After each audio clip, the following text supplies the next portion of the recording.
नमः माहेश्वराय। मैं डॉक्टर आशुतोष कुमार यादव आप सभी का आशुतोष माहेश्वर गंगा इस चैनल पर स्वागत करता हूं। और आज हम पुनः संज्ञा प्रकरण से संबंधित एक नए वीडियो को लेकर के आपके समक्ष उपस्थित हुआ हूं। जैसा कि हम सब जानते हैं कि इस समय संज्ञा प्रकरण से संबंधित जो भी सूत्र लघु सिद्धांत कौमुदी में दिए गए हैं उन्हीं का व्याख्यान चल रहा है, जिसके क्रम में हमने आपको उच्चारण स्थान और प्रयत्न तुल्यास प्रयत्न सवर्णम पहले पढ़े, उससे संबंधित जो दो शब्द आए थे कि तालु आदि स्थान और अभ्यंतर प्रयत्न, तो जो उच्चारण स्थान था उसके विषय में हमने 2 वीडियो अपलोड कर दिया है, जिसको आपने अच्छे से अध्ययन किया होगा। अब आज हम जो प्रयत्न है या यत्न है उसके विषय में चर्चा करेंगे। क्लियर ना? तो इसके क्रम इसको हम समझने के लिए पुनः जो यत्न या प्रयत्न संज्ञक सूत्र हैं या उससे संबंधित जो बातें हैं आज उसके विषय में हम लोग चर्चा करेंगे। तो यह है तुल्यास प्रयत्नम सवर्णम। अब इसके बाद आता है आपका, यहां से होता है प्रयत्न के विषय में समझना, ठीक ना?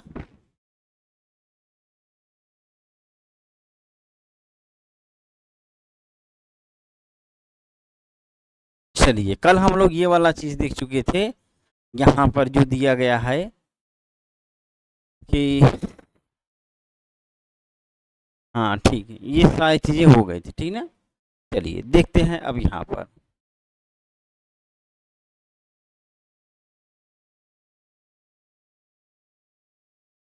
पहले इसको एक बार देख लेते हैं।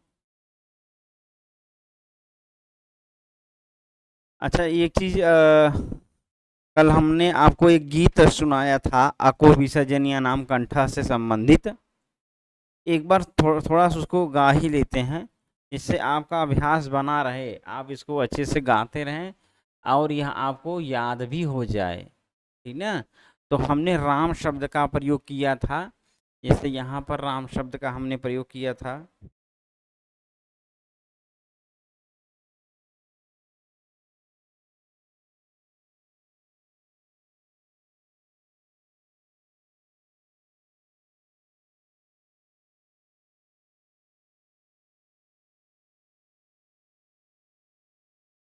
ठीक ना? तो हमने यहाँ लिखा था राम राम, ठीक ना? यहाँ पर रहेगा राम और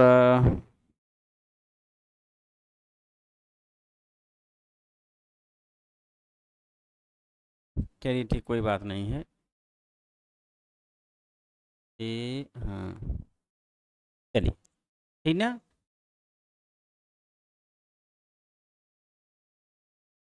तो अब फिर उपमंदनीष्ठ यमन नासिका इधर तो यहाँ भी राम शब्द का प्रयोग करेंगे। जो आपका वर्णों की कमी हो रही थी, जहाँ वर्ण कम पड़ रहे थे वहाँ पर राम शब्द का प्रयोग किया गया है था ना? तो इसको एक बार हम लोग गा लेते हैं, गाने के पश्चात पुनः हम आते हैं अपने क्लास पर। लिखा है अकुहविसर्जनीयानामकण्ठः एचो यशानां तालु राम ऋतोरषाणां मूर्धा राम ऋतुलषाणां दन्ताः राम ओपोपधमानियानामोष्ठौ यमङ्गलनानां नासिका च एदैतोह कण्ठतालु राम ओदौ तोह कण्ठोष्ठं राम वकारस्य दन्तोष्ठं जिह्वामूलीयस्य जिह्वामूलम् नासिकानुस्वारस्य राम अकुहविसर्जनीयानामकण्ठः। ठीक है? तो इस तरह से हमने इसको अच्छे से अध्ययन कर लिया था, ठीक है? अब हम आते हैं, जो आपको पढ़ना है उससे संबंधित वीडियो को हम आप देखते हैं। ये नीचे बताने कैसे आगे हट नहीं रहा यार।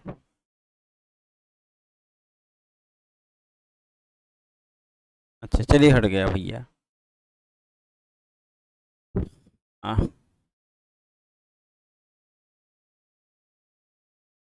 ठीक।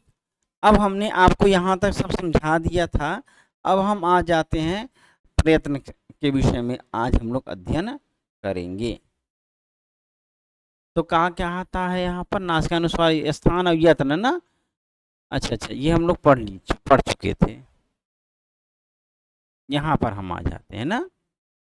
तो इसमें अब देखिए लिखा है अथ प्रयत्नाः, अर्थात अब हम प्रयत्न के विषय में चर्चा करेंगे। ठीक ना।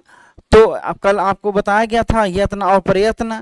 तो अब इसने कहा कि जब नाभि से लेकर के हम किसी वर्ण का जब उच्चारण करते हैं तो वायु नाभि से शुरू होकर के हृदय स्थल से कंठ स्थल से होकर मुख में, मुख से बाहर आ जाती है।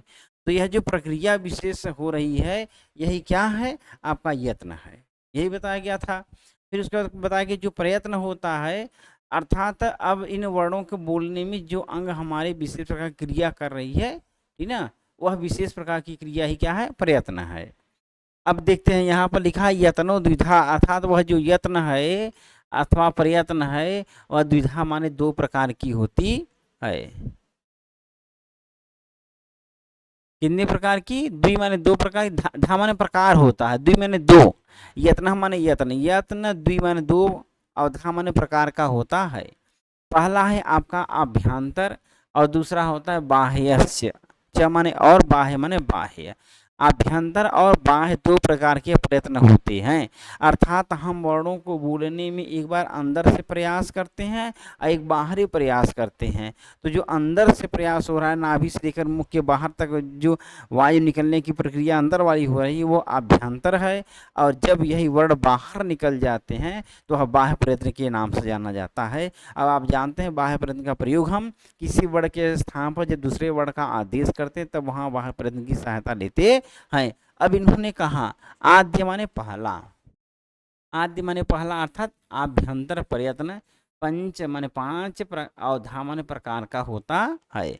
जो आद्य है अर्थात पहला आभ्यंतर प्रयत्न है, यह पांच प्रकार का होता है। क्या है, तो स्पृष्ट, ईसत स्पृष्ट, ईसत विवृत, विवृत, समृत, भेदात। भेदात माने भेद से, पंचमी विभक्ति एक वचन का रूप है, अर्थात भेद से। कहाँ स्पृष्ट, ईसद स्पृष्ट, ईसद विवृत, विवृत, समृत के भेद से यह पांच प्रकार का होता है। तत्र, तत्र माने उसमें, अर्थात उन पांचों भागों में या उन पांचों भेदों में। स्पृष्टम माने जो स्पर्श प्रयत्न है, ठीक है ना, स्पृष्टम प्रयत्नम स्पर्शानाम, माने स्पृष्ट प्रयत्न को स्पर्शानाम अर्थात स्पर्श वर्ण के नाम से जाना जाता है। ईषत स्पृष्ट जो वर्ण हैं उन वे कौन है, अंतःस्थानाम माने अंतःस्थ वर्णों की ईषत स्पृष्ट संज्ञा होती है। यहाँ देखिए षष्ठी विभक्ति बहुवचन का रूप ये भी है, ये भी है। तो आप कहेंगे स्पर्श वर्णों का आभ्यंतर प्रयत्न ईषत स्पृष्ट होता है, स्पर्श वर्णों का आभ्यंतर प्रयत्न स्पृष्ट या स्पर्श प्रयत्न होता है। फिर कहा उष्माणाम लकन ईषद विवृत म प्लस उष्माणाम माने उष्म वर्णों का ईषद विवृत प्रयत्न होता है। और स्वराणाम माने स्वर वर्णों का जो आभ्यंतर प्रयत्न है वह विवृत होता है। ह्रस्वस्य अवर्णस्य, यहाँ लिखेंगे षष्ठी विभक्ति एक वचन का रूप है, तो ये हो जाएगा ह्रस्वस्य, यह हो जाएगा उसमें अ निकल जाएगा अवर्णस्य, माने ह्रस्व अवर्ण का प्रयोगी माने प्रयोग की अवस्था में, अर्थात जब हम उसको लिखित रूप में लिखते हैं ऐसी अवस्था में, ठीक है। यह जो होता है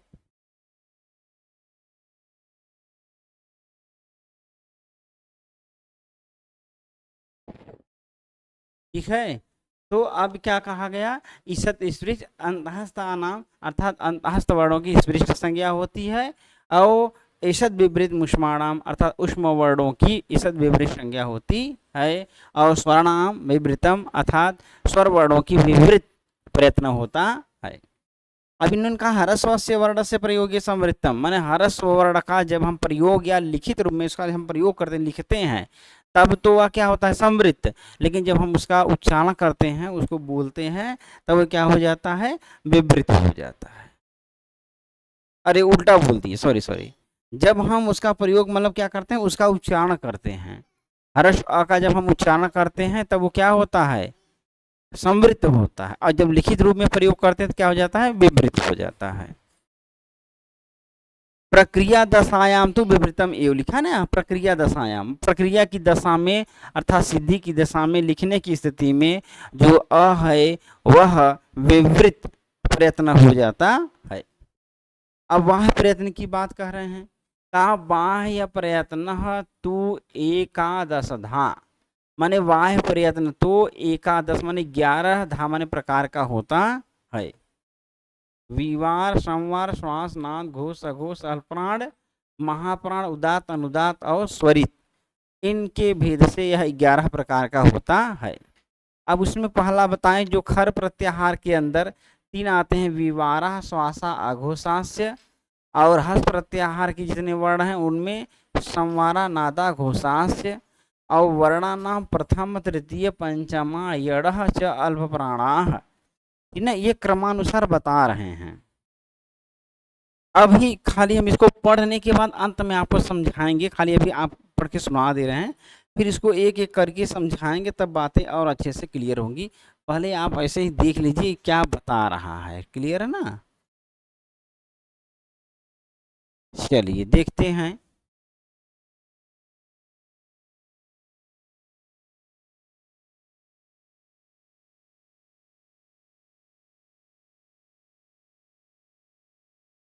देखिए लिखा है, इन्होंने क्या कहा कि यत्न द्विधा माने यत्न 2 प्रकार का होता है, आभ्यंतर और बाह्य। अब ये जो आभ्यंतर और बाह्य है पुनः इसको विभाजित करते हैं, तो इन्होंने कहा जो आद्य माने पहला आभ्यंतर प्रयत्न है, और पंच माने 5 धा माने प्रकार का होता है। पहला क्या है स्पृष्ट है, दूसरा ईषद स्पृष्ट है, तीसरा ईषद विवृत है, चौथा विवृत है, और पांचवा है समृत। इसके भेद से यह 5 प्रकार का हो जाता है, यहीं पर इसको अलग किया गया है।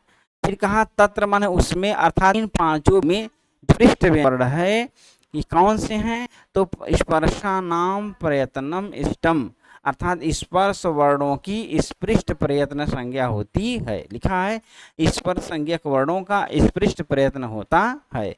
अब स्पर्श वर्ण कौन से हैं, तो कादेव मावसानाम अभी आगे आएगा कि क से मत तक के वर्ण स्पृष्ट संज्ञक वर्ण हैं।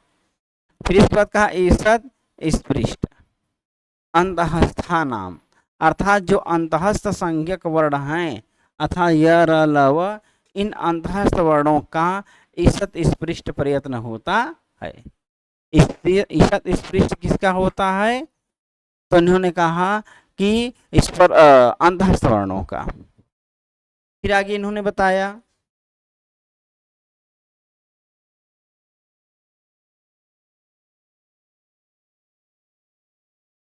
करा, फिर देखिए इसके बाद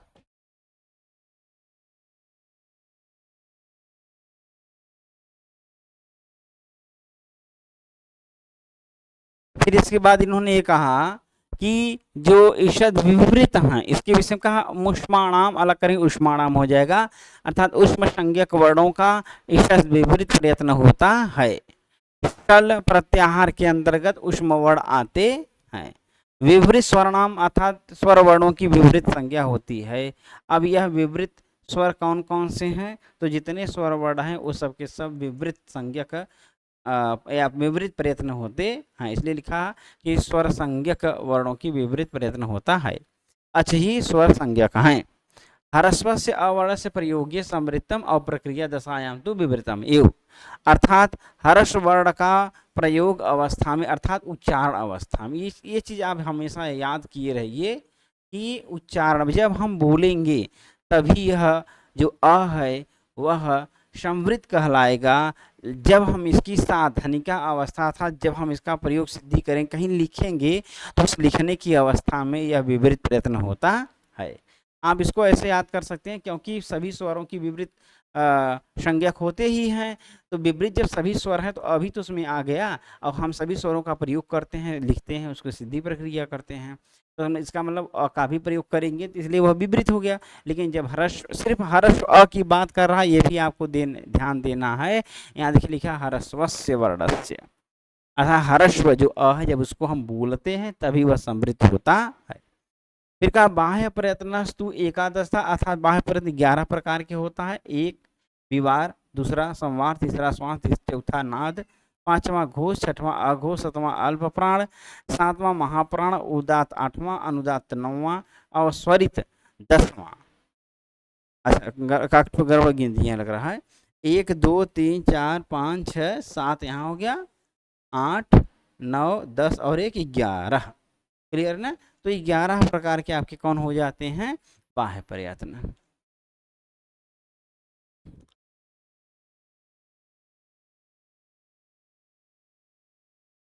पहले रुकिए, अभी पहले पढ़ ही लेते हैं, पढ़ने के बाद तब हम समझाएंगे, इसको अलग से समझाएंगे। जब अलग से लिख करके समझाएंगे तब बातें और क्लियर होंगी। खाली अभी पढ़ ले रहे हैं, पहले इसको आप समझ लीजिए, वैसे ही पढ़ दे रहे हैं, फिर आप समझेंगे, समझ में आ जाएगा, सब समझ में आ जाएगा। ऋण का वर्णा नाम द्वितीय चतुर्थो सलस महाप्राण का आदि मावसानम स्पर्शा यड़ु अंतस्ता शल उष्माणाम अच स्वराह क ख इत कखाभ्याम प्रागर्ध विसर्ग सदस्य जिह्वा मूलीयम अप फ इत कफाभ्याम प्रागर्ध विसर्ग सदस्य उपधमानीय अंग अह इत्यचः परानु अश्वार विसर्गो। इन्होंने संस्कृत में इसकी वृत्ति इन्होंने लिखा, कहा वर्णा नाम वर्णों की द्वितीय और चतुर्थ माने जो दूसरा वर्ण है, चौथा माने प्रत्येक वर्ग का जो दूसरा चौथा वर्ण है, अवसल प्रत्याहार के वर्ण है, उनकी महाप्राण संज्ञा होती है। और क आदयो हो, अर्थात क से लेकर के मावसाना माने म तक, क आधे माने क आदि से लेकर के म अवसान, अवसान में समाप्त, म की समाप्ति तक, क से लेकर म तक की समाप्ति तक जितने 25 वर्ण है उसकी इस पर संज्ञा होती है। यड़ अथा यड़ प्रत्याहार के गत अंतःस्थ मान अंतःस्थ वर्ण आते हैं, अवसल प्रत्याहार के अंतर्गत उष्म वर्ण आते हैं, और अच प्रत्याहार के अंतर्गत स्वर वर्ण आते हैं। यदि क और ख के पहले ऐसा अर्ध विसर्ग का चिन्ह लगा हो तो ऐसे अर्ध विसर्ग चिन्ह को लिखा ना प्रागर्ध सदृश, माने प्राक माने पहले, अर्ध माने आधे, विसर्ग माने विसर्ग के सदृश माने समान जो चिन्ह लगा है, उस अर्ध विसर्ग चिन्ह की ही जिह्वा मूलीय संज्ञा होती है। इसी प्रकार प और फ के पहले जो अर्ध विसर्ग का चिन्ह लगा हुआ है, इस अर्ध विसर्ग की संज्ञा क्या होती है? उपधमानीय होती है। अंग अह, अंग में जो अनुस्वार है, अह में जो विसर्ग है, इति अचह, इति माने ये, अर्थात अंग और अह अर्थात अनुस्वार और विसर्ग, ये अचह माने अच अर्थात स्वर के परा माने पर माने बाद में ही अनुस्वार विसर्ग माने अनुस्वार और विसर्ग का प्रयोग किया जाता है। अर्थात जब भी आप देखेंगे अनुस्वार और विसर्ग का प्रयोग सदैव स्वर के बाद ही किया जाता है, स्वर के पहले कभी जिंदगी में नहीं किया जाएगा। ये चीज़ आप हमेशा नोट कर लीजिए। क्लियर हो गया यहाँ तक? खैर, अब हम आगे नीचे बढ़ जाते हैं। कहाँ अल्पप्राण, महाप्राण, उदात, अनुदात, स्वरित के भेद से बाह्य प्रतिकूल 11 प्रकार का होता है। इतना बता ही दिए हैं, अब बता रहे हैं।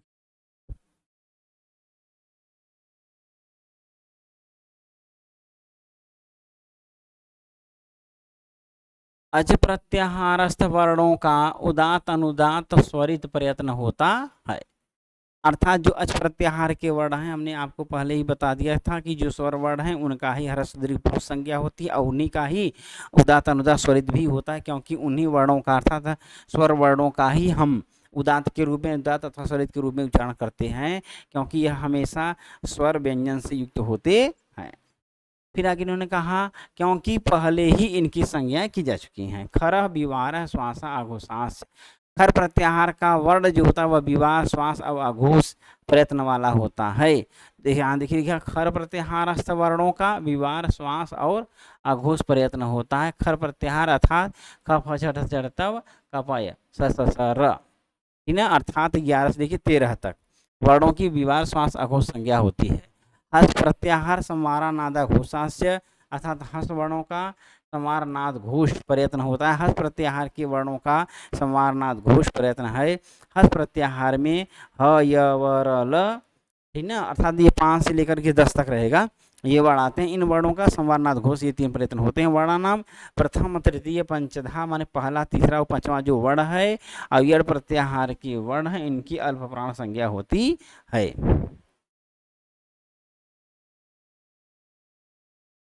सेम वही चीज लिखा है, खाली हम पढ़ रहे हैं, अभी हम इसको अच्छे से एकदम क्लियर करेंगे, एक तरफ से अलग से करेंगे, लेकिन खैर अभी ऐसे पढ़ ही दे रहे हैं, कोई चीज़ नया मिलेगा तो उसको लाइन करवा देंगे, ठीक है, और नहीं तो बाकी हम तो समझ ही रहे हैं। अब आगे देखते हैं, यहाँ पर लिखा है कि वर्णानाम द्वितीय चतुर्थ श्लथ महाप्राण, ये हो गया अल्प प्राण और महाप्राण प्रयत्न, ये दोनों पृथक प्रयत्न होते हुए भी किसी भी वर्ण का केवल अल्प प्राण अथवा केवल महाप्राण प्रयत्न नहीं होता है, अभी तो संवारनाद घोष अल्प प्राण या संवारनाद घोष महाप्राण तथा विवार श्वास अघोष अल्पप्राण या विवार श्वास अघोष महाप्राण प्रयत्न होता है, मतलब अल्पप्राण महाप्राण दोनों के साथ जुड़े रहते हैं। इस प्रकार से प्रत्येक वर्ण के 4 प्रयत्न होते हैं। पहले ही बता चुके हैं कि विसर्ग के 3 भेद हैं, विसर्जनीय अर्थात सामान्य विसर्ग, जिह्वामूली और पदमानीय। विसर्ग को ही विसर्जनीय के रूप में व्यवहार किया जाता है या प्रयोग किया जाता है। कहा क ख इति कखाभ्याम प्रागर्ध विसर्ग सदृशो जिह्वामूलीयस्य, अतः क ख के पहले जो अर्ध विसर्ग का चिन्ह लगा हुआ होता है उसको जिह्वामूलीय कहते हैं, और प फ के पहले जो अर्ध विसर्ग लगा होता है उसको उपधमानीय कहते हैं। अब आता है और्धिस वर्ण से जा प्रत्यय, ठीक ना, उसको अभी नहीं बताएंगे, अभी उस पुराना ही बताना है। थोड़ा सा यहाँ इसको देख लेते हैं। यहाँ पर इन्होंने कहा कि अंग अह इत्यचः परा अनुस्वार विसर्गौ, अर्थात अंग में जैसे आकार के ऊपर का एक बिंदु अनुस्वार है वैसे ही सभी अच वर्णों के ऊपर का एक बिंदु अनुस्वार कहलाता है, और अह में जैसे आकार के बाद 2 बिंदु विसर्ग हैं वैसे ही सभी अस्वरों के बाद का 2 बिंदु विसर्ग कहलाता है। मतलब ये रहा कि स्वर के ऊपर अनुस्वार का प्रयोग होता है, स्वर के बाद विसर्ग का प्रयोग होता है। व्यंजन के ऊपर अनुस्वार कभी नहीं होगा अथवा व्यंजन के बाद विसर्ग कभी नहीं होगा। मकार और नकार के स्थान पर आदेश होकर अनुस्वार बनता है, ये चीज आप जानते रहिए। मोनिश्वार आप सुने हैं, और एक और है नस्य पदांत छली शायद है, तो नकार और मकार और नकार इन दोनों के स्थान पर क्या आदेश होता है, अनुस्वार आदेश होता है। रेफ के स्थान पर, रेफ माने र को, जो र वर्ण है इस र को हम रकार भी कहते हैं अथवा रेफ भी कहते हैं। रेफ माने सिर्फ र है और कुछ नहीं, तो रेफ के स्थान पर आदेश होकर विसर्ग बनता है, हमेशा र के स्थान पर ही विसर्ग बनता है। इस विषय को हम आगे स्पष्ट करेंगे, ठीक ना, इतना हो गया ना। और आगे देखते हैं, चलिए अब आता है अर्धिस वर्ण से चा प्रत्यय। अब इसको नहीं समझे, अब पुनः हम पीछे लौटते हैं, क्लियर है ना। चलिए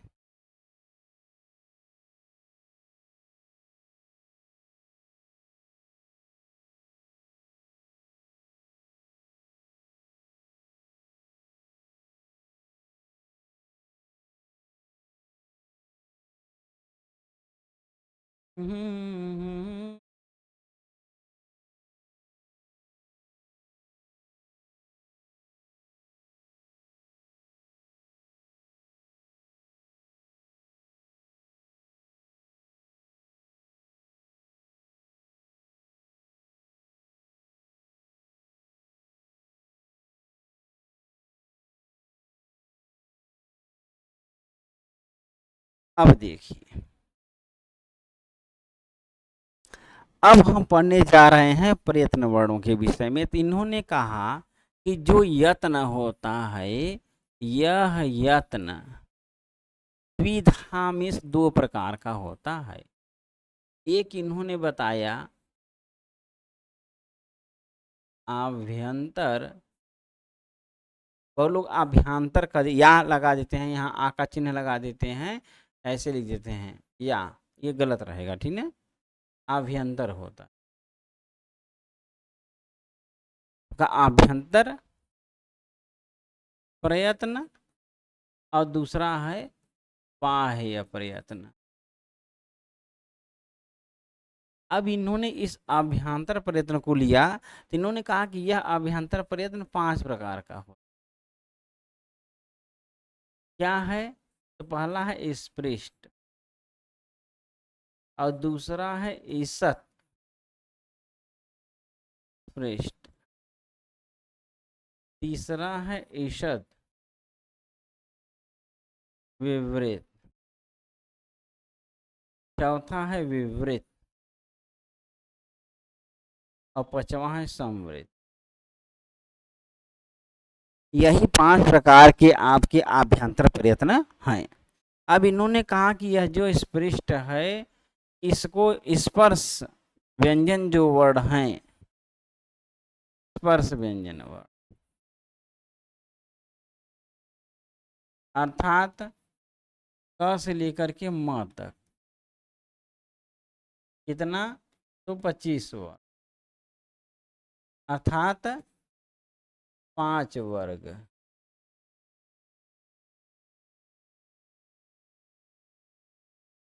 टू टू टू टू और टू, ये कुछ टुपु। तो कहा कि कादेव मांसानाम स्पर्शाः, अभी आगे लिखे हैं कादयो मावसानाम स्पर्शाः,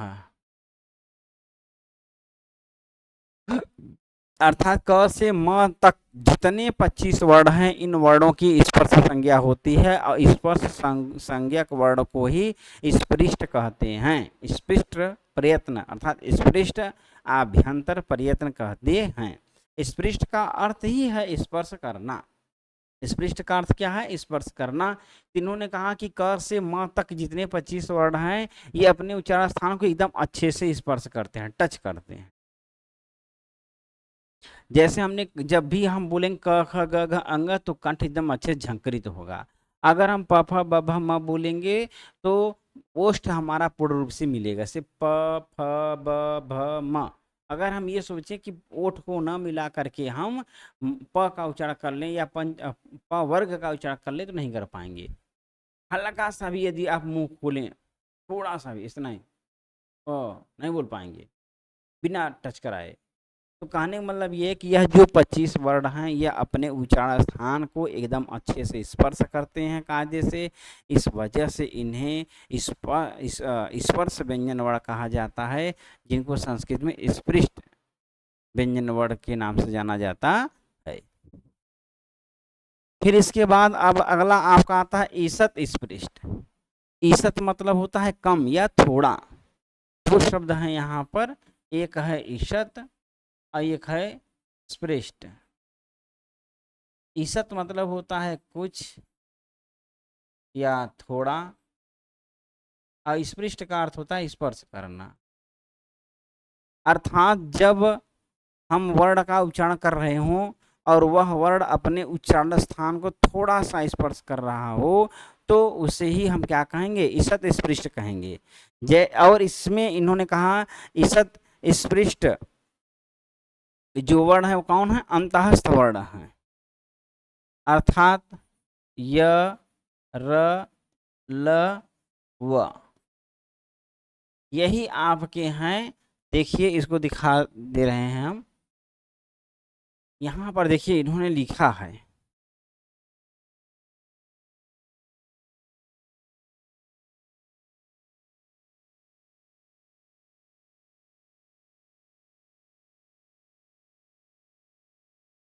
ये देखिए।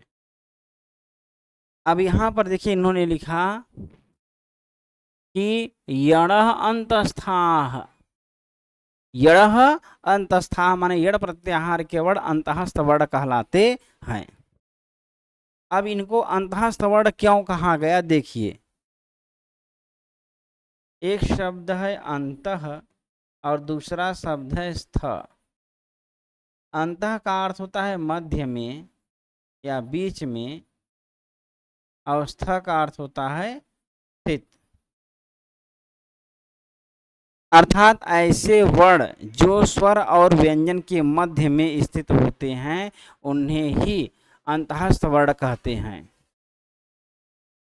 अब हम जब अंतःस्थ वर्ण को पढ़ने समझने देखते हैं तो देखिए जब हम ऐसा सूत्र पढ़ते हैं तो अयुड़ ऋलिक योंग अयौच हयवरट लण यमंगणनम।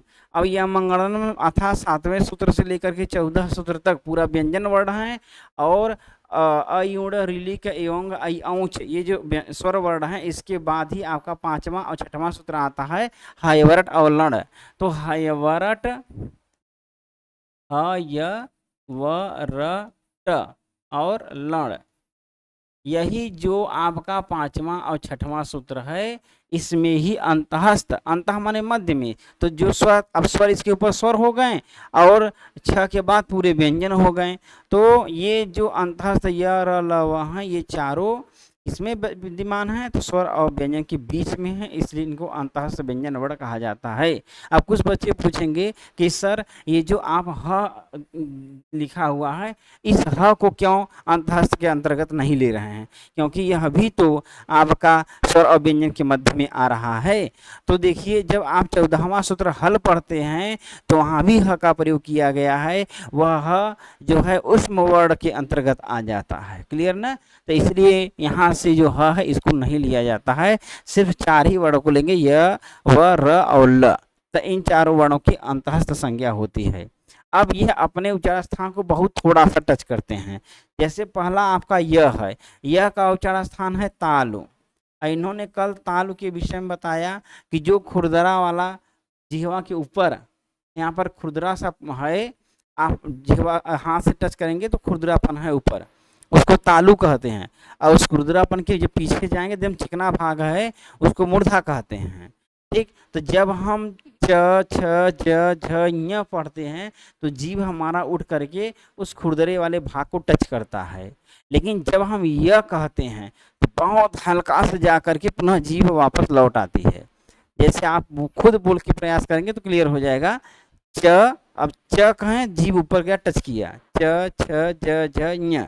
लेकिन आप कहिए य, और य कहेंगे जीभ हल्का से ऊपर होकर नीचे आ जाएगी, इसलिए कहा कि थोड़ा सा टच की है, इसलिए क्या कहा, ईसद स्पृष्ट। इसी प्रकार से र, इसका उच्चारण स्थान है मूर्धा, कल बता ही दिए थे। अब मूर्धा मतलब पीछे। अब आप बोलेंगे ट ठ ड ढ ड, तो जीभ एकदम पीछे गई, ऊपर चिकना वाले भाग को टच की, वापस लौट आए। लेकिन जब आप कहेंगे र, तो वहां ना जाकर के मूर्धा तालु के पास थोड़ा सा जाकर के वापस लौटेगी, र हल्का से जाती है मूर्धा के पास। तो इसी तरह से य र ल व, ये जो चारों वर्ण हैं, ये क्या हैं, अंतःस्थ वर्ण हैं। क्लियर ना? और इनकी ही ईसद विपरीत संज्ञा होती है। इतना समझ गए होंगे। अब हम आगे बढ़ते हैं, जो आपका इसी में हम ऐड कर दे रहे हैं, या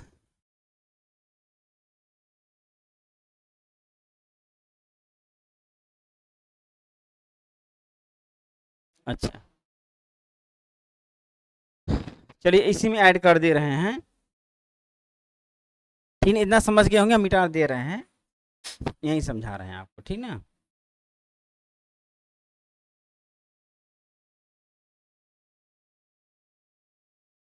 अब आता है ईसद विपरीत। यहाँ समझ गए ना, स्पर्श करना माने पूर्ण रूप से स्पर्श करना। यहाँ क्या हो जाए, ईसद माने थोड़ा स्पर्श करना। अब यहाँ आ गया ईसद माने थोड़ा सा, और विपरीत का अर्थ होता है खुला हुआ। माने जब हम इन वर्णों को बोलेंगे तो हमारा मुंह थोड़ा सा खुला रहेगा। जैसे आपका इसमें कौन सा आता है, तो देखिए यहाँ पर ऊष्म वर्ण आते हैं। अब ऊष्म वर्ण कौन कौन से हैं, तो श, ट, ट और ह है। ठीक ना? देखिए इन्होंने लिखा है, ये है कहा शल मुष्माण, अर्थात सल प्रत्याहार के वर्ण ऊष्म वर्ण कहलाते हैं। और सल प्रत्याहार में आपका तीनों श आ जाता है और ह, अर्थात स स स और ह, इन तीन वर्णों की क्या होती है, ऊष्म संज्ञा होती है। तो ईसद विपरीत के बारे में इन्होंने कहा कि ईसद विपरीत कौन से वर्ण हैं, तो इसमें इन्होंने देखिए यहाँ पर लिखा हुआ ईसद विपरीत मुष्माणाम। क्या लिखे हैं, ईसद विपरीत मुष्माणाम। अर्थात ईसद विपरीत उष्म वर्णों को कहते हैं। और उष्म वर्ण कौन है? तो ये चारों हैं, स और ह। अर्थात जब हम अब स तालु वाला है तो अपना जीवा हम तालु के पास ले जाएंगे तो बोलेंगे स, क्या बोलेंगे? स। और जब हम उस मूर्धा वाला बोलेंगे तो जीवा पीछे रह जाएगा, श श स। जैसे जीवा तालु के पास ले जाएंगे तो क्या हो जाएगा? श श। और जब दंत वाला होगा संतोष माने स। अब आप अभ्यास करेंगे, धीरे धीरे बोल ले जाएंगे, क्लियर ना। लेकिन अब क्या करें, अभ्यास शुरू से ही नहीं रहता, इस वजह से हम आप नहीं बोल पाते हैं। तो इसलिए इन्होंने कहा कि जब हम श स स और ह इनका उच्चारण करते हैं तो हमारा मुख थोड़ा सा खुला रहता है, पूर्व से खुला नहीं रहता, इसलिए इसे ईसद विपरीत कहते हैं। अब विपरीत के लिए इन्होंने कहा विपरीत स्वरणाम, विपरीतम स्वराणाम, अर्थात स्वर वर्णों की विपरीत प्रयत्न होता है, विपरीत अभ्यंतर प्रयत्न होता है। अब विपरीत माने खुला हुआ, माने जब हमारा मुंह पूर्ण रूप से खुला हुआ हो। अब स्वर को बोलने में अ आ इ ई उ ऊ ए ऐ ओ अ अर्थात इसमें खुलापन है, मतलब यह किसी के अधीन नहीं है, स्वतंत्र रूप से हम इसको बोल पा रहे हैं, ठीक ना। तो ये हो जाता है इस विपरीत वर्ण। समृद्ध के लिए इन्होंने क्या कहा कि यदि हर्ष अ, ये चीज ध्यान देंगे आप, हर्ष अ है, जब हम इसका क्या करते हैं, उच्चारण करते हैं, इसको बोलते हैं, तब यह क्या होता है? समृद्ध होता है। और इसी स्वर को देखिए विपरीत में भी तो अच आ रहा है ना, अच माने स्वरणाम, तो यहाँ भी आ रहा है। तो जब हम इसको लिखते हैं तब विपरीत हो जाता है, जब इसको हम बोलते हैं तो समृद्ध हो जाता है। इतना आपको अभ्यंतर प्रयत्न के विषय में बताया गया है, क्लियर एकदम ना। अब इसमें जैसे स्पृष्ट शब्द है, ते क से म तक के वर्णों को कहा जाता है, क्लियर ना। अच्छा, एक ही चीज इसमें और आप देख लीजिए, इसी समय बता ही रहे तो देख लीजिए उसको भी।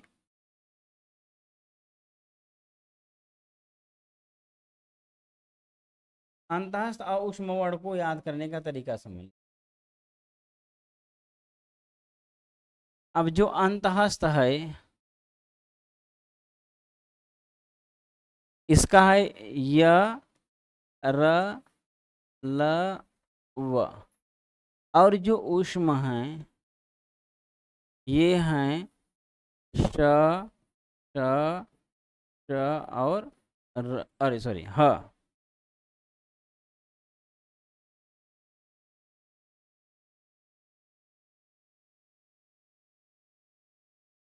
क्लियर ना। अब देखिए अंतःस्थ को याद करने के लिए इसने कहा कि अंतः माने जो मध्य में हो, अर्थात स्वर ऊपर हो गया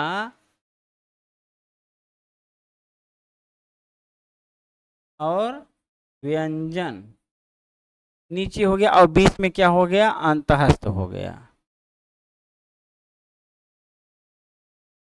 अगर हम इसको मान लीजिए माता पिता समझ लें, इसको प्रेमी या प्रेमिका समझ लें, नीचे वाला प्रेमी या प्रेमिका है और ऊपर वाला माता पिता है, और बीच में आप हो। अब ये आप में लड़की भी हो सकती है और लड़का भी हो सकता है, इसलिए यहाँ ऑप्शन दे दिए हैं, प्रेमी भी हो सकता है, प्रेमिका भी हो सकता है।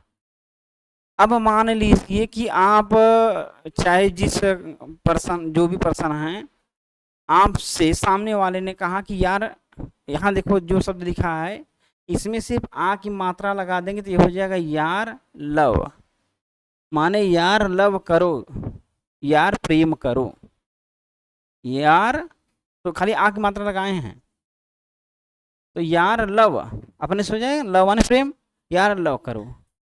अरे आप लोग जाओ यहाँ से ना, यार लव करो ये लिखा गया है, तो इसमें अब ये जो लिखा है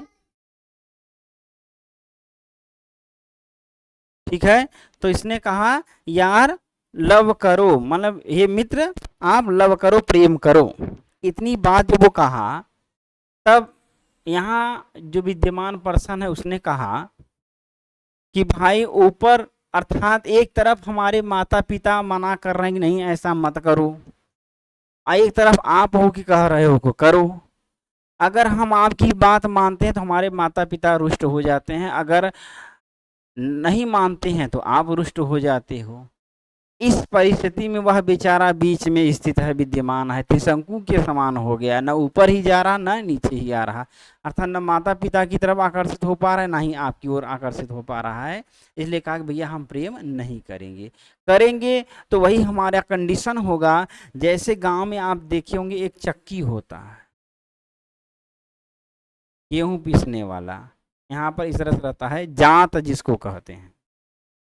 तो जांत में एक ऊपर पत्थर हो गया, एक नीचे पत्थर हो गया, अब मध्य में विद्यमान हो गया गेहूं चना दाल जो भी है। तो गेहूं चना दाल कौन हो गया? वह प्रेमी अथवा प्रेमिका हो गई।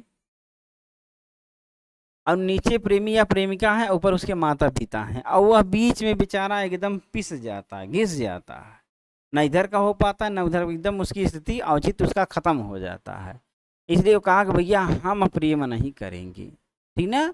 बस यही याद करने का एक तरीका है, इससे आपको याद हो जाए इसलिए हमने इसको बता दिया। यार लव करो कहना, मैं अंतःस्थ हूँ, मैं मध्य में हूँ, मैं बीच में बैठा हुआ हूँ, इसलिए मैं प्यार नहीं करूँगा, मैं लव नहीं करूँगा।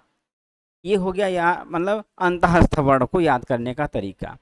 अब आता है ऊष्म वर्ड, ये और भी आसान है। अब आप सिर्फ ऊष्म शब्द को देखेंगे। अब यहाँ पर दीर्घ ऊ लिखा हुआ है, अब आपको याद कराना है, इसलिए आप ऊष्म ऐसे लिख दीजिए। अब इस ऊष्म में देखते हैं ये जो ऊ है ये किसके समान है? तीन के समान है। और यहाँ पर यह स है न, तो इसका मतलब हो गया तीन प्रकार का स। तीन प्रकार का स कौन हो गया? तो ये तीनों स हो गए। और इसी तीन को अगर हम पलट दें तो ये ऐसे हो जाता है, मीन्स ह के समान। तो यहाँ पर ह भी आ जाता है। क्लियर ना? तो ऊष्म शब्द को ही अगर हम ध्यान से चिंतन करेंगे, उसी में आपका आंसर छिपा हुआ है। उ माने तीन और स माने स, माने तीनों स, और उ को उलट दिए तो बन गया ह, तो बन जाता है स स स और ह। इस तरह से ऊष्म वर्ड में चार वर्ड आते हैं, स स स और ह। ऐसे आप याद कर लेंगे। एकदम क्लियर हो गया होगा। अब हम आ जाते हैं, अच्छा ये हो गया स्प्रिट, ईसद ईसद विबिर विबिर समृद्ध, अंतःस्थ वर्ड और ऊष्म वर्ड हमने याद कर लिया। अब प्रयत्न में क्या था? स्पृष्ट में क्या था? स्पर्श करना, जैसे कि पूर्ण रूप से स्पर्श करना। ये समझ लीजिए आपकी पत्नी या पति के समान है। यह जो स्पृष्ट वर्ड है यह पति या पत्नी के समान है।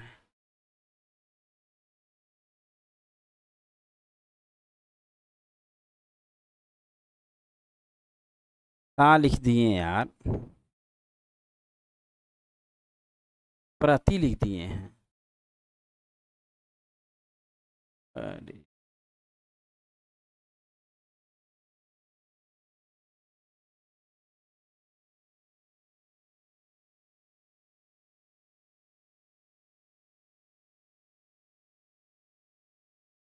ठीक है, यह पति या पत्नी के समान होता है। ठीक है, कैसे? हम अपने पति को पूर्ण रूप से स्पर्श करते हैं और पत्नी को पति अच्छे से स्पर्श कर लेता है। ठीक ना? तो इसीलिए यहाँ पर क्या हो जाएगा? यह स्पृष्ट है।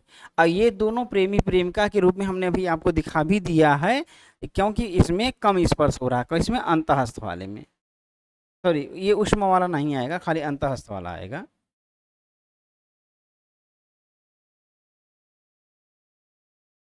ठीक ना? तो स्पृष्ट क्या है? पति पत्नी के रूप में है, अर्थात इसमें हम क्या करते हैं कि अच्छे से स्पर्श कर लेते हैं, इसलिए स्पर्श हो जाएंगे। और स्पर्श जब अच्छे से होगा तो हमारे 25 अंग अच्छे से मिल जाते हैं। याद करने के लिए है 25 अंग माने क से म तक। कम टच नहीं होता, कम बल्कि पूरा होता है। चलिए अब आगे बढ़ जाते हैं। इतना आपका हो जाता है अभ्यंतर प्रयत्न से संबंधित ना। अब इसके बाद आगे हम आते हैं बाह्य प्रयत्न के विषय में। यहाँ तक आप समझ गए होंगे। अब हम बाह्य प्रयत्न की ओर आगे बढ़ते हैं और उसको समझते हैं।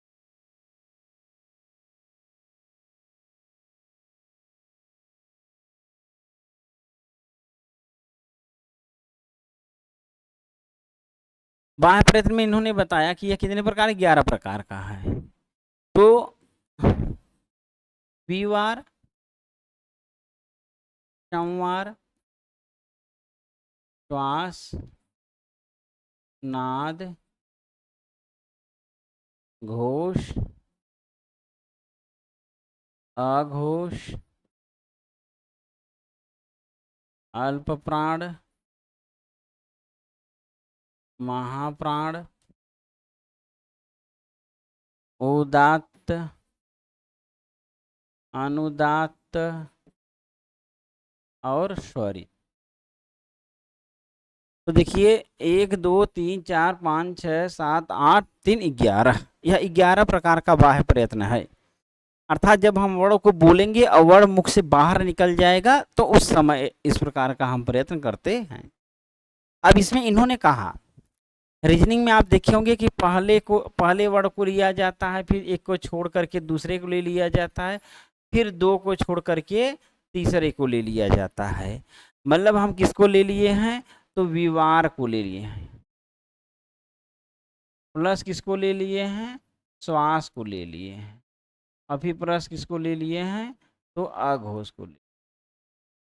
अर्थात इन्हीं तीनों बाह्य प्रयत्नों को जब हम लेते हैं तब प्रत्याहार बनता है खर। अर्थात खर प्रत्याहार के जो वर्ण हैं, जो कि 11 नंबर सूत्र से लेकर के महाश्र सूत्र से लेकर के 13वें महाश्र सूत्र तक जाता है।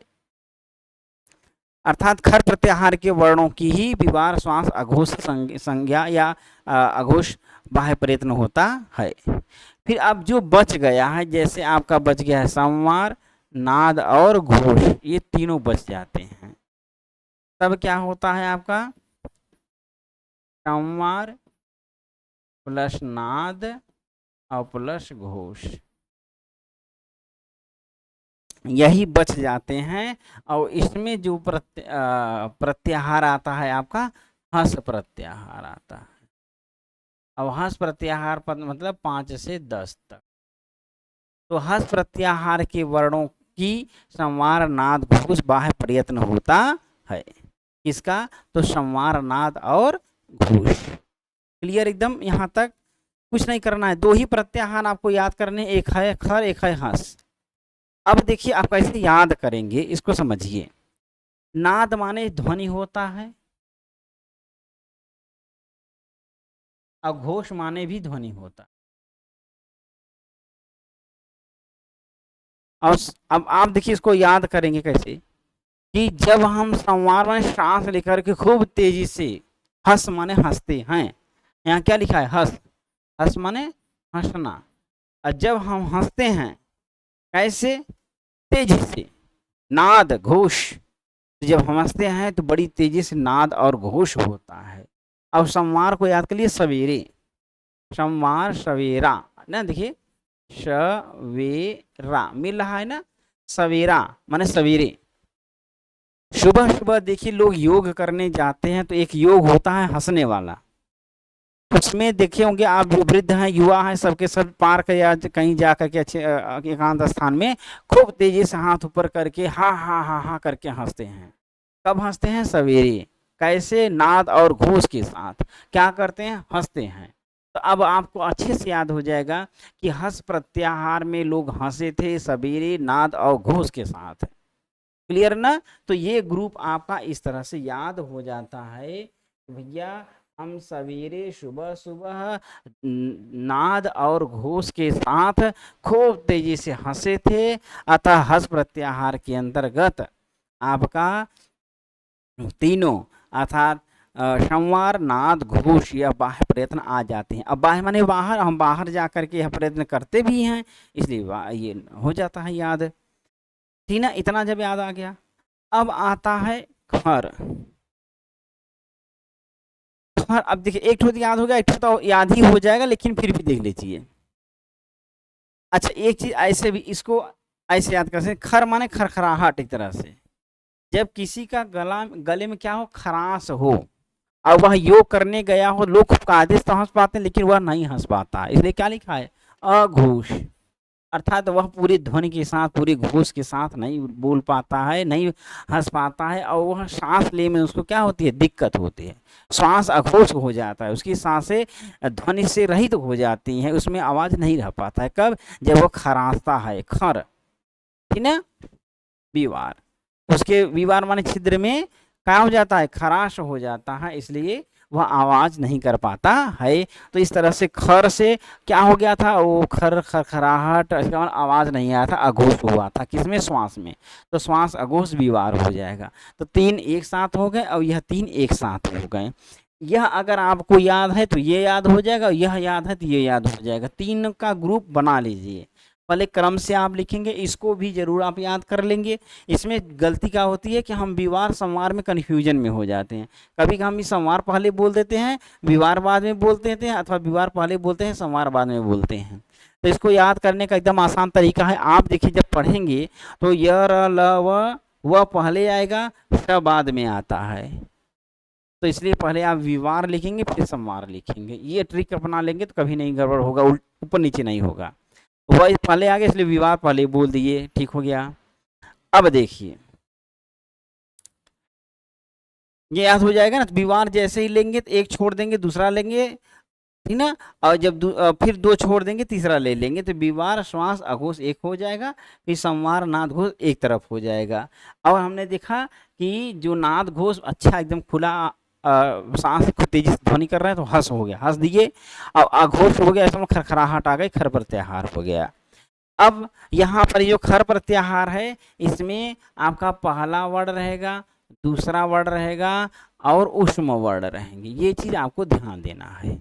अर्थात ये जो विवार श्वास अघोष है, इसमें क्या है, प्रत्येक वर्ग का पहला वर्ण और प्रत्येक वर्ग का दूसरा वर्ण, और श श श और बस बस बस तीन ही रहेंगे, सॉरी तीन ही रहेंगे, क्योंकि ख र 13 तक जा रहा है ना। बस पहला, प्रत्येक वर्ग का पहला वर्ड, दूसरा वर्ड, और तीनों सा।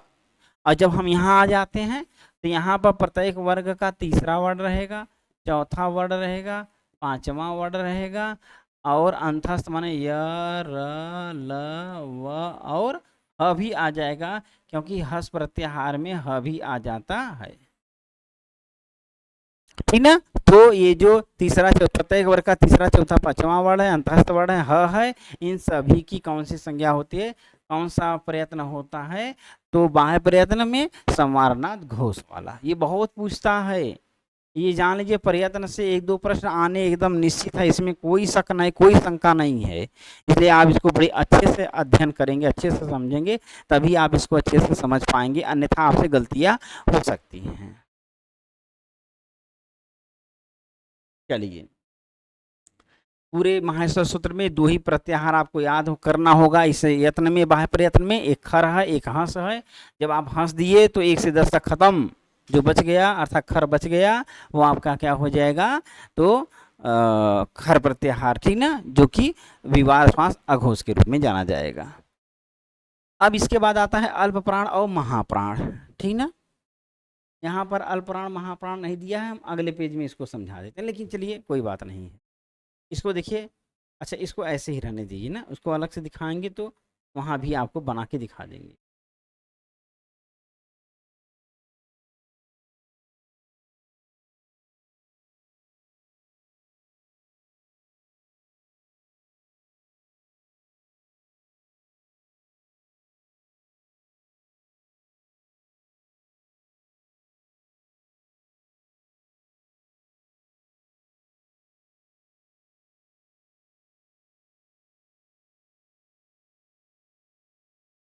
अब इन्होंने लिखा वर्णा नाम। अच्छा, ये जो अल्प प्राण है उसके लिए इन्होंने क्या कहा, देखिए लिखा है कि वर्णा नाम प्रथम तृतीय पंचमा, ठीक ना।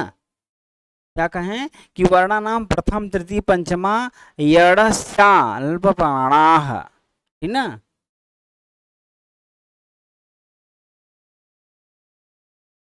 कहें कि वर्णा नाम प्रथम तृतीय पंचमा अंतःस्थानाम, और यड़ यड़ रहेगा, यड़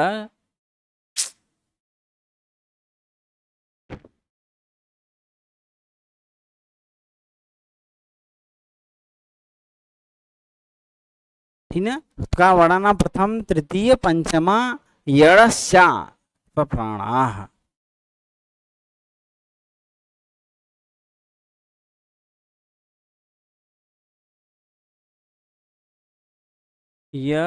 यड़स्याल्प प्राणाः। इन्होंने ये कहा वर्णना माने वर्णों की, किन वर्णों की, प्रथम तृतीय पंचमा, माने प्रत्येक वर्ग का पहला, प्रत्येक वर्ग का तीसरा और प्रत्येक वर्ग का पांचवा, और यण, और यण प्रत्याहार के वर्ण य र ल और व। इन वर्णों की कौन सी संज्ञा होती है, तो अल्प प्राण संज्ञा होती है। अल्प अल्प प्राण दो रहेगा, दो बार पर रहेगा, ठीक है ऐसे। अब ये जो अल्प प्राण है, अल्प प्राण, अल्प माने होता है थोड़ा, अप्राण का अर्थ होता है वायु। अर्थात जब हम इन वर्णों का उच्चारण करते हैं तो हमारे मुख से बहुत थोड़ी सी वायु बाहर निकलती है, और वहीं जब हम महाप्राण के वर्णों का उच्चारण करते हैं, जिसमें इन्होंने लिखा कि वर्णानाम द्वितीय द्वितीय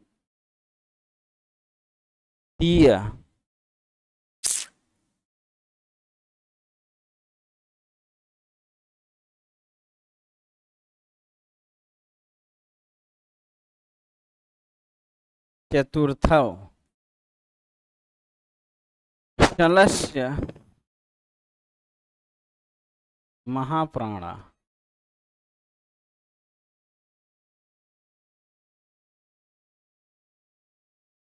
अब इसमें इन्होंने कहा प्रत्येक वर्ग का दूसरा, चौथा और सल प्रत्याहार, माने श और सॉरी ह,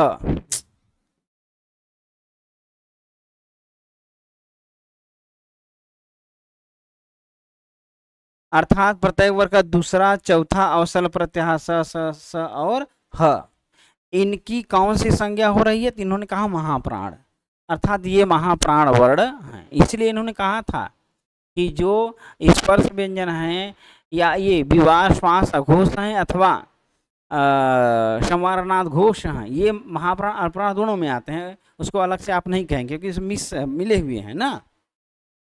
अब देखिए इन्होंने कहा कि प्रत्येक वर्ग का जो दूसरा चौथा वर्ण है और सल प्रत्याहार है, ये आपके क्या हो जाते हैं, तो महाप्राण हो जाते हैं। अब देखिए जैसे, चलिए यही बता दे रहे हैं, क ख ग घ और ङ, फिर वही है च छ ज झ और ञ, फिर ट ठ ड ढ और ड़। अब यहाँ पर देखिए, ये पहला हो गया, ये दूसरा, ये तीसरा, ये चौथा और ये पांचवा। अब इन्होंने कहा कि देखो ये जो पहला है, तीसरा है और पांचवा है, इन हरे रंग वालों का, मन हरा अलग से लिख दे रहे हैं, ये अल्प प्राण वाले हैं, अल्प प्राण वाले हैं। लेकिन जो ये दूसरा है और ये जो चौथा है नीले कलर वाला, ये क्या है, महाप्राण। इन्होंने कहा कि जब हम पहला तीसरा चौथा वर्ड बोलते हैं तो कम वायु बाहर नहीं, अल्प प्राण होता है, वायु कम बाहर निकलती है। लेकिन जब हम दूसरे चौथे वर्ड को बोलते हैं तो ज़्यादा वायु बाहर निकलता है। जैसे आप बोल के देखेंगे, क ख ग घ ङ च छ ज झ, देखिए च में कम है, छ में ज़्यादा है, ठीक है, ज में कम है, झ में ज़्यादा है। वैसे क में कम है लेकिन ख में ज़्यादा है, ट में कम है, ड में ज़्यादा है, ट ठ ड ढ ड़, ऐसे, ठीक ना। इसलिए इन्होंने कहा जिसमें ज़्यादा वायु बाहर निकला महाप्राण, जिसमें कम वायु बाहर निकला वो अल्प प्राण हुआ। इसके लिए एक ट्रिक आप अपना सकते हैं। देखिए यहाँ आपके सामने 135 लिखा हुआ है और यहाँ लिखा हुआ है 24। अब जो यहाँ सल है इसको अगर आप सार कह दीजिए याद करने के लिए, 24 साला कर दीजिए। ल के स्थान पे मैंने वहां पे आ की मात्रा खाली लगा दीजिए बस, 24 साला। अब आप जानते हैं जिसके पास 24 साला होंगे अर्थात सार होंगे तो वो क्या होगा, महाप्राण वाला ही तो होगा। एक दो सार होने तो महा वैसे सीना ताने सब खड़े रहते, भैया हमारे 4 सार हैं देख ले तो है, यहाँ 24 सार हैं तो इसलिए इसमें क्या होगा, महाप्राण होगा, ज़्यादा वायु बाहर निकलेगी। तो इस तरह से आप 24 साला इस ट्रिक से इस महाप्राण के वर्णों को याद कर सकते हैं। 24 मतलब 2 और 4 था, प्रत्येक बार दूसरा चौथा वर्ण और सल प्रत्याहार के वर्ण। और वहीं जब अंतःस्थ आएगा तो वहाँ पर 135 वाला है, मतलब अल्प प्राण वाले में 135 यण। एक याद हो जाए, जितना बच गया वो अंतःस्थ हो गया अर्थात अल्प प्राण हो गया, है कि नहीं भाई। महाप्राण अगर आपको याद हो गया 24 साला से तो जो बच गया वो अल्प प्राण हो गया। इस तरह से आप महाप्राण और अल्प प्राण को याद कर सकते हैं। चलिए ये हो गया, यहां तक कोई दिक्कत नहीं होना चाहिए। इसको इस रूप में भी आप समझ सकते हैं।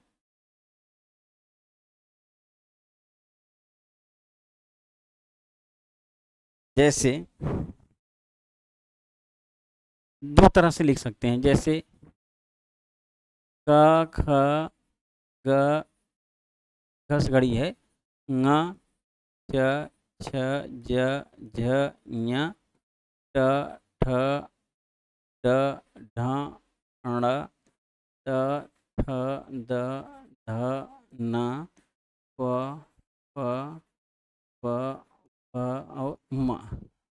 ठीक, फिर है य र ल व श श श ह अ ई उ री ली ई ए।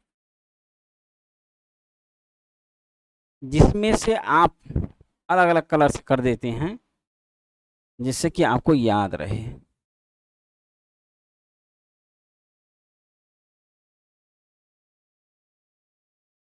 चलिए देखिए, अब ये जो आपका ये रेड कलर में हम कर रहे हैं, 1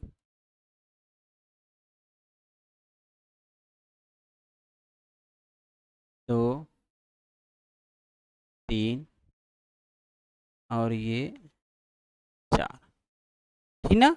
अर्थात 135 यण क्या हो गए, अल्प प्राण हो गए। लाल माने खतरा, कम सांस निकलती है।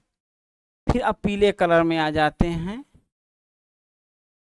ये जो पीला कलर वाला है दूसरा चौथा और ये उष्ण, अर्थात 24 तल महाप्राण है। ठीक हो गया ना। और ये जो आपका बच गया अर्थात स्वर वर्ण, इन स्वरों की उदात्त अनुदात और स्वरित तीनों संज्ञाएं होती हैं। तो इस तरह से आभ्यंतर और बाह्य प्रयत्न के समस्त भेदों को हमने अच्छे से अध्ययन किया, अच्छे से इसको समझा। अब एकदम आपको लगभग चीज़ें क्लियर हो गई होंगी, जिससे आपको कोई तकलीफ या कोई दिक्कत समझने में नहीं होगा। किसको समझने में, बाह्य, ये बाह्य प्रयत्न के लिए है। और बाह्य प्रयत्न में क्या है, तो अल्प प्राण और महाप्राण दो ही चीज के लिए है। बाह्य प्रयत्न। अब इसमें एक डायग्राम और बना देते हैं, जैसे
ठीक ना।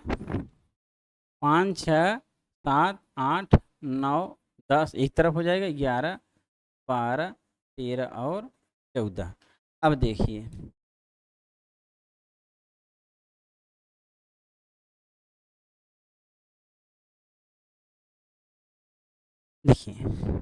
अब ये जो 5 से लेकर के 10 तक है, ठीक ना, और ये जो 11 से लेकर के 14 तक है। अब ये 14 नहीं लेंगे, सॉरी, कितना ही लेंगे हम, 13 तक लेंगे, 14 नहीं रहेगा।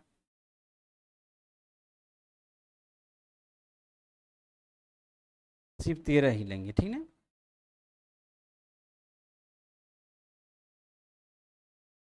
अर्थात 11वां सूत्र से लेकर के 13 तक क्या है,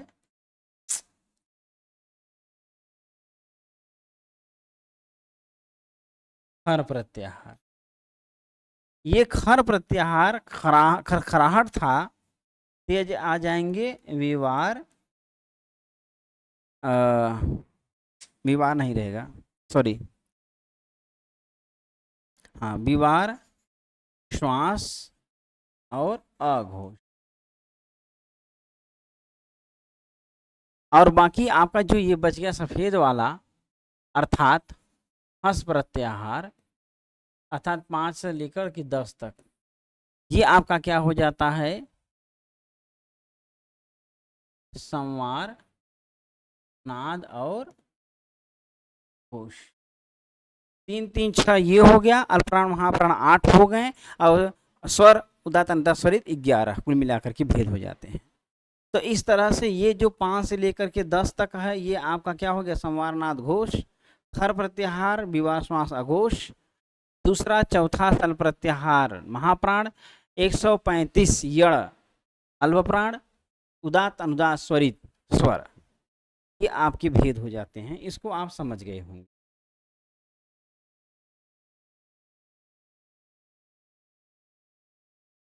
एक चीज अब बस यहाँ अंतिम में और क्या दे दिया है, इसको देख लेते हैं।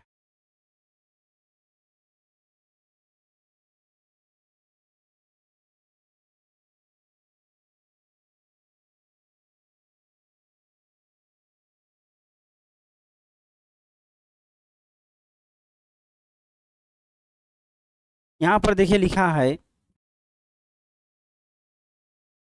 अच्छा कुछ नहीं है,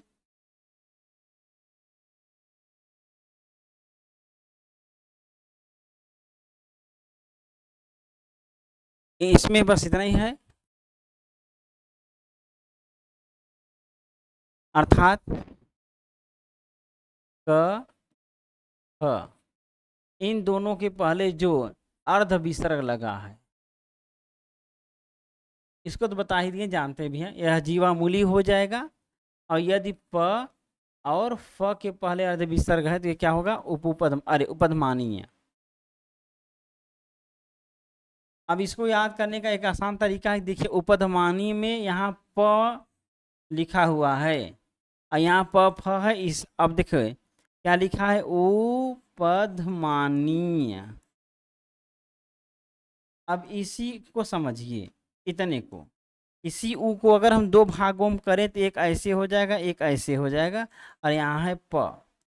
देखिए ये ऊपर वाला काट दिए, ये नीचे काट दिए, तो ये ऊपर अलग हो गया, नीचे अलग है, इसको ऐसे घुमा दिए, इसको ऐसे घुमा दिए, तो ये वाला हो गया, फिर इधर हो गया, तो क्या हो गया, अर्ध विसर्ग बन गया। अब प दिख ही रहा है, अर्थात ऊ प को ही देख करके आप बता देंगे प फ उपधमानीय है, और जो बच गया वह जीवामूलीय है। इस तरह से आप याद कर लेंगे। और फिर अंत में इन्होंने बताया कि जो स्वर होते हैं उन्हीं के ऊपर और बाद में अनुस्वार और विसर्ग का प्रयोग होता है। अब इसके बाद जो आपका बच गया अगला पेज, इसको हम लोग कल पढ़ेंगे, इसको हम लोग अगले दिन समझेंगे, और उद्देश्य वर्ण से अप्रत्यय जो सूत्र है उसको। तो आज के लिए बस इतना ही, आप सब लोग इसको अच्छे से अध्ययन करिएगा, अच्छे से समझिएगा, इसके पश्चात हम आगे बढ़ेंगे, ठीक है भैया। चलिए, तो आज के लिए बस इतना ही। नमः महेश्वराय।